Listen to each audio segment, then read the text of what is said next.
Hello friends. मैं वहीं आपका बल्लू टेक्निकल बाबा।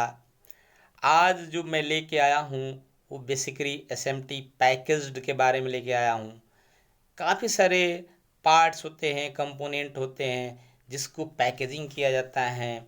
उस पैकेज के बारे में नॉलेज बहुत लोगों को कम होता है। तो आज मेरा पैकेज से रिलेटेड चीज़ें होगी जो आपके लिए तो बहुत ही बेनिफिशियल होगा।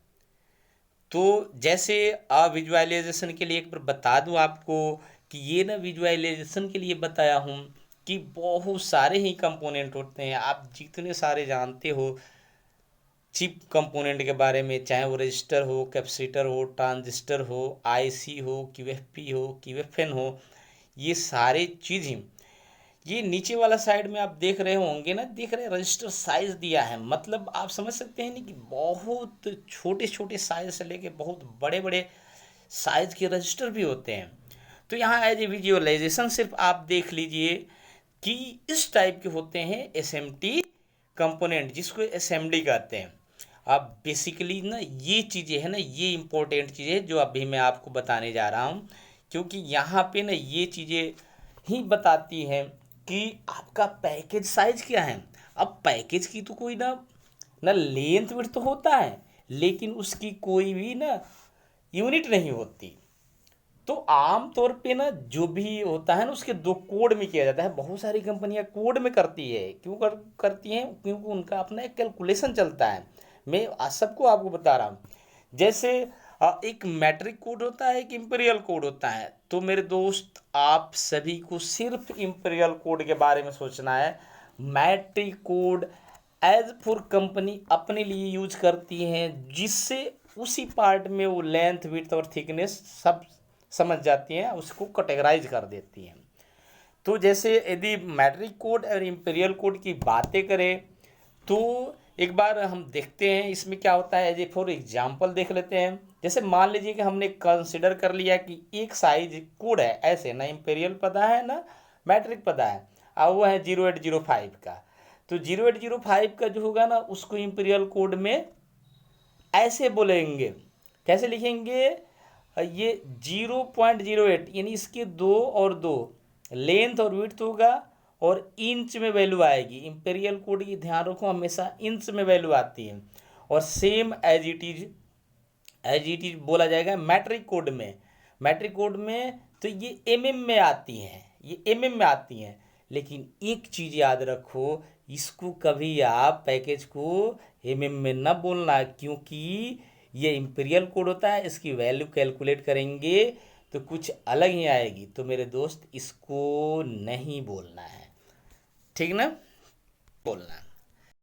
तो इस प्रकार सारी चीज़ें ना डिस्प्ले होती जाती हैं, और हम देखते हैं आगे क्या होता। अब देखो उसी को ना बहुत ही बढ़िया से यहाँ पे कैटेगराइज करके ना इंपीरियल कोड उसको आप मैं बताया हूँ कि कैसे। यदि 2512 है तो देखो इंपीरियल कोड को कैसे लिखा गया है, 2010 है तो इंपीरियल कोड का, और इसकी वैल्यू करके जो आई है वो मैट्रिक कोड में है, ठीक ना? तो कैलकुलेशन वही है कि आप लोग जानते हो इंच को सेंटीमीटर में बदल लेंगे, सेंटीमीटर से मीटर में बदल लेंगे। तो इस प्रकार हम एक बहुत ही बढ़िया कोड के बारे में जान जाएंगे। तो एक स्टैंडर्ड कोड होता है। तो जैसे ये देख रहे हैं ना, जो ये 01, 010, 05, 02, 01, 04, 02, 06, 03, 08, 05, 10, 08, 12, 06, 2512। अभी तक जो इंट्रोड्यूस हुए हैं वो सबसे बड़े पार्ट 2512 हुए हैं, और सबसे छोटे पार्ट 01, 005 हुए हैं। तो देख लीजिए, साइज भी देख लीजिए कैसे दिख रहा है ना।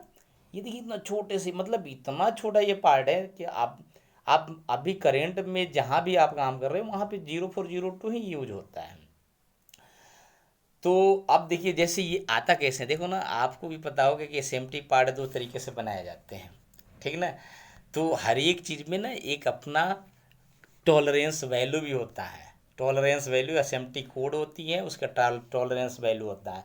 जब भी कोई नॉमेनक्लेचर किया जाएगा तो यदि पार्ट पे 472 लिखा है ये तो, लेकिन ये आता कैसे ही देखो, ये पहले ना आप देखे होंगे जो कलर कोडिंग पढ़े होंगे, कलर कोडिंग में ना ये चलते थे सिलिंड्रिकल पार्ट वाले रजिस्टर थे जिसमें रेड ब्राउन ग्रे, लेकिन उसमें भी ना एक बैंड होता था टॉलरेंस से काम करता, सेम इसमें भी टॉलरेंस, लेकिन यहाँ भी क्या है डिजिट में कर दिया है, डिजिट में। अब यदि आपको याद होना चाहिए, नहीं तो आप समझ जाओगे, यदि कुछ पार्ट का डिस्क्रिप्शन है उसमें ABCDEFGH दिया है तो उसकी मतलब टॉलरेंस वैल्यू का ये रेशियो रखा है। और न तो एक तो मैं अभी जो बताया अभी आपको, तो 0602 पैकेज के बारे में, 0403 0805 ये तो आपको स्टैंडर्ड पता चल ही गया, लेकिन जो पता ये चलेगा कि ये कुछ कंपनियां कोड दे देती हैं जो आपको पहचानने में दिक्कत होती है।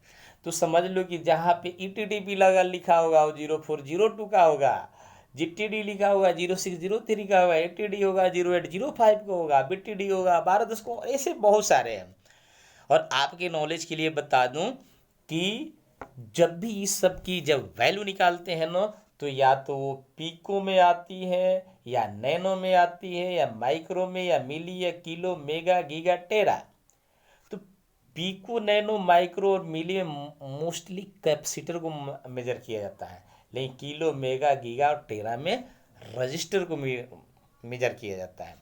तो क्लियर लिख दिया हूँ कि रजिस्टर की यूनिट जो होती है ओम होती है, कैपेसिटर की वैल्यू यूनिट जो होती है वो फैरेड होती है। एक कैलकुलेशन से समझा देता हूँ थोड़ी सा आप लोगों को, कि आप लोगों के लिए मुश्किल नहीं होगा।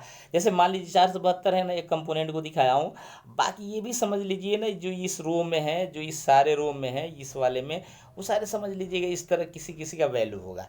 तो जैसे देख लीजिए ये 472 है ना, कैसे करेंगे, उसका फर्स्ट टू पर लास्ट वाला मल्टीप्लाई हो रहा है 10⁻² का वैल्यू ओम में आएगी। तो देखिए 4070 10⁻² मतलब ओम, मैंने 47,000 ओम है।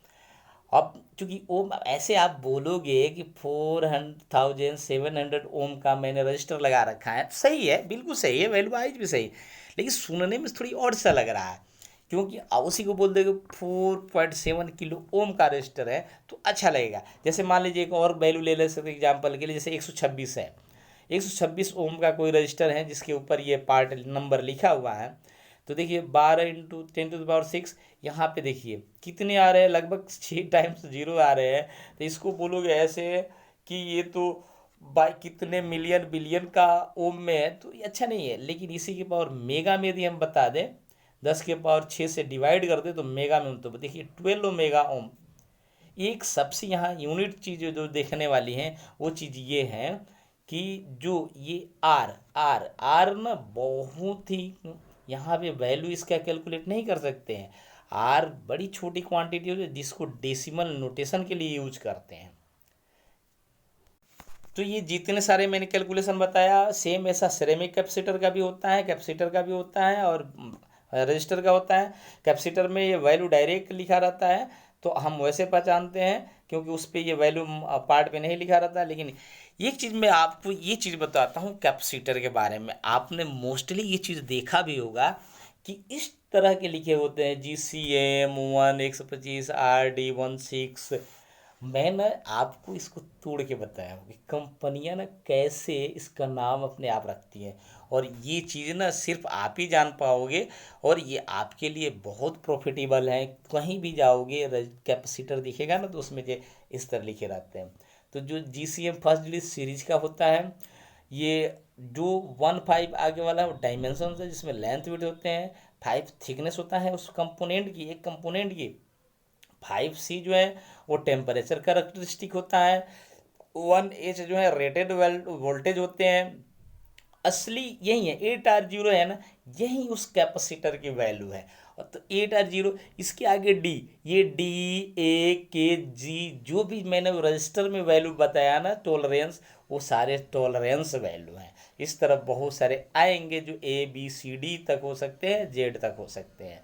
और नेक्स्ट ना ये देखिए जो A16 है ना, इसको कंपनी ना अपने लिए रखती है, अपने लिए मीन्स कि वो कुछ चाहे इंडिविजुअल स्पेसिफाई करना तो कर सकती हैं। और लास्ट वाला पैकेजिंग स्टैंडर्ड होता है। पैकेजिंग स्टैंडर्ड का ये मतलब हुआ कि जिस समय पैकेज कंपनियां कर रही होगी, चाहे वो मुरोता हो, चाहे कोआ हो, चाहे विषय हो, तो एक ना लास्ट में वो अपना एक मार्किंग लगाती है कि ये मेरा पैकेजिंग स्टैंडर्ड है जिसमें इस टाइप के कंपोनेंट रखे जाएंगे। तो एक बार देखते हैं उसका कैलकुलेशन भी, कैपेसिटर की वैल्यू निकालना हो तो ऐसे ही होता है। कैपेसिटर की वैल्यू के लिए हम क्या करते हैं, पिको फैरड में बोलते हैं। तो जैसे इसका 8R0 है तो वहीं 8.0 मतलब 8 पिको फैरड का ये वैल्यू का कैपेसिटर है। तो चूंकि आज तो वीडियो बहुत ही बड़ा हो गया, लेकिन चूंकि ये बहुत ही बड़ी पार्टी है, पैकेज है, तो मैं इसको और भी डिटेल से बताऊंगा, क्योंकि अभी मैं सिर्फ आपको रजिस्टर कैपेसिटर के बारे में बता पाया हूँ। तो यही लास्ट वर्ड यही रहेगा कि आप इस हमारे वीडियो को फुल देखो, अपने स्किल को एनहेंस करो, इंक्रीज करो, और जितनी जल्दी हो सके अपने टारगेट को पाओ, जिससे हमारी भी खुशी मिले, आपकी भी खुशी मिलेगी। और लास्ट वर्ड में ये होता है कि यदि आपको लगता है कि मेरी वीडियो आपको सपोर्ट कर रहा है तो मैं बहुत सारे वीडियो को डाल पाऊँ और आप फ़ायदा उठाओ, इसके लिए वहीं लाइक, सब्सक्राइब, बेल आइकन और क्या होता है, और शेयर। Okay, thank you.